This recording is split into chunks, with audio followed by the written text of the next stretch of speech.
저는 중학교 2학년 또래 상담자입니다. 저에게는 인사도 하고 가끔 안부도 묻는 우주라는 친구가 있습니다. 어느 날 우주가 고민이 있다며 상담을 해줄 수 있는지 물었습니다.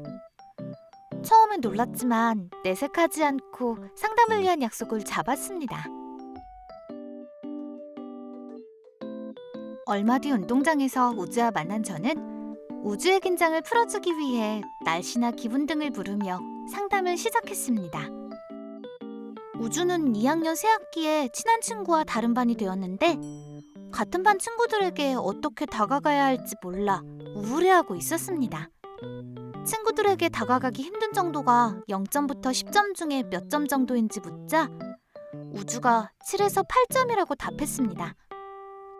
우리는 2에서 3점 정도로 낮추는 것을 상담 목표로 설정했습니다. 우주는 지난 일주일 동안 반 친구들 몇몇과는 인사를 나누기도 했지만 길게 이야기하기는 어렵다고 하며 속상해했습니다. 그래서 친구들과 가까워지는 방법을 생각해보고 하나씩 실천해보기로 했습니다. 첫 번째로 우주가 좋아하는 체육을 주제로 반 친구와 대화를 나눠보자고 제안하니 밝아진 표정으로 해보겠다고 했습니다. 우주는 자리 근처에 체육을 좋아하는 친구가 있어 반갑게 이야기를 나눌 수 있었지만 다른 친구들에게 먼저 다가가는 것은 여전히 어색하고 힘들다고 했습니다. 저는 친구들이 우주가 말을 걸어주길 기다리고 있을지도 모르니 용기를 내어 먼저 인사할 수 있도록 격려해 주었습니다. 우주는 3명의 친구와 인사하며 어색해도 뿌듯하고 기분이 좋았다고 이야기했습니다.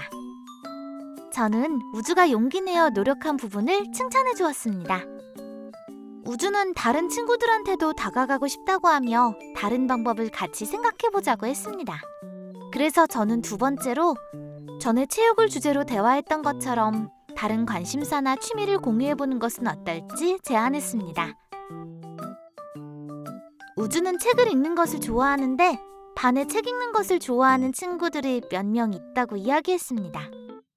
저는 그 친구들과 도서관에 함께 가보면 좋을 것 같다고 이야기했습니다. 그리고 책에서 찾아본 2가지 방법을 이야기해 주었습니다. 먼저 지금까지 했던 것처럼 친구와 공통 관심사를 찾고 대화해보는 것과 다음으로 친구가 이야기할 때는 말이 끝날 때까지 기다리는 것이었습니다. 누구나 진심으로 경청하며 공감해주는 사람과 대화를 나누고 싶을 것이라고 말하자 우주는 중요하게 느끼지 못했던 부분을 다시 생각해보게 되었다고 대답했습니다.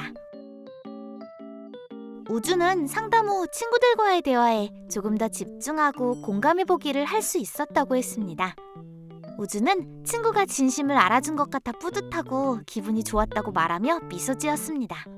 그리고 친구들과 도서관에 간 것이 좋았다고 이야기하였고 저는 친구들과 학교의 다른 장소도 같이 가보는 게 어떤지 물었습니다. 저는 우주를 위해 위클래스의 사랑의 편지를 타고라는 행사를 소개해 주었습니다. 손편지를 쓰기 어렵다면 쪽지에 짧은 문구를 적어 전달할 수 있다고 알려주기도 하였습니다. 우주는 친구한테 짧은 메시지와 사탕을 함께 주었고 우주도 사탕과 답장을 받았다고 했습니다. 둘 모두에게 기분 좋은 경험이었다고 합니다. 우주는 반 친구들과 많이 친해진 것처럼 보였습니다. 그래서 저는 친구들에게 다가가기 힘든 점수가 어느 정도로 줄었는지 물었고 우주는 2에서 3점 정도라고 이야기했습니다. 상담 목표에 도달한 것 같아 뿌듯했습니다. 어느덧 마지막 만남이 되었고 상담을 하면서 느꼈던 것들에 관해서 이야기를 나누었습니다. 우주는 신학기에는 친구들에게 다가가는 게 어색하고 힘들었는데 먼저 다가가 보니 용기가 생기고 점점 나아질 수 있었다고 하였습니다. 이렇게 우주와 저의 상담은 끝이 났습니다. 충분한 시간을 가지고 진행했던 상담은 우주와 제가 성장하도록 해주었습니다. 우주의 고민을 덜어주게 되어 뿌듯하고 앞으로 더 노력하는 또래 상담자가 되어야겠다고 다짐했습니다.